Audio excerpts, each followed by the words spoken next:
подростковом возрасте, как вы понимаете, очень много страха про то, что меня там не примут.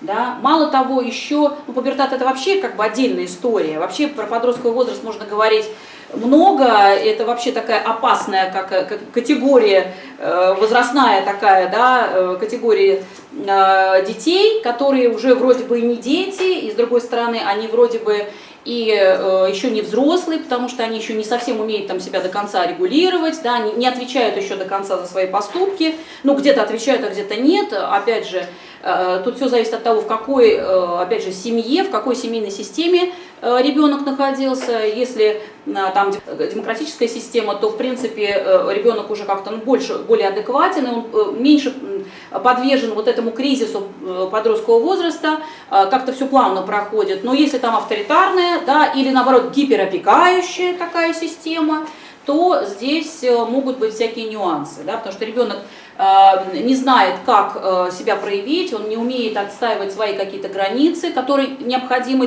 отстаивать в подростковом возрасте, он не может проявить свою волю, или же наоборот, он привык к тому, что за него все решают, это касаемо и авторитарного, собственно говоря, авторитарной системы, и в том числе и гиперопекающей, да, потому что привык, что вот все делают за него, да, и он уже, сталкиваясь например, с какими-то проблемами, он не может как-то их решить сам. И в связи с этим он начинает бояться, он начинает замыкаться.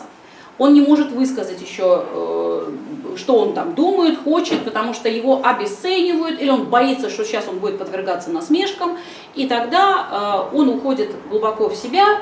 И самая большая проблема в этом во всем, именно касаемо подростков, то, что подростки у нас подвержены суициду. Да? Вот это самое страшное. И, казалось бы, как связан страх с суицидом? Да напрямую. Вот настолько бывает невыносимо у подростку, что он просто, ему настолько он боится, да, там, проявить какие-то свои чувства или еще что-то, что он решает, что для него суицид – это единственный выход из ситуации. И вот с этим нужно быть очень внимательным. Поэтому самое главное золотое правило – это всегда замечать, что происходит с вашим ребенком, там, с вашими детьми, с теми, кто рядом, да, и наблюдать, смотреть. Если ребенок начинает замыкаться, если он начинает тревожиться, уединяться, что-то здесь, значит, не то.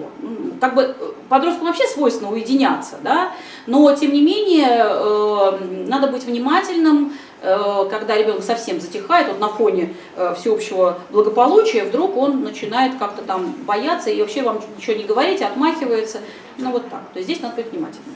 Угу. Окей. Вот, значит, это что касается пубертата. Ну вот, если говорить про школьный еще возраст, здесь, безусловно, есть очень большой страх про то, чтобы принести маме и сказать, что «мама, я получил двойку», да? Но это будет во второй части. Я буду больше рассказывать про то, что делать, что не делать. Вот, и я просто покажу, как с этим надо работать. Окей? До встречи.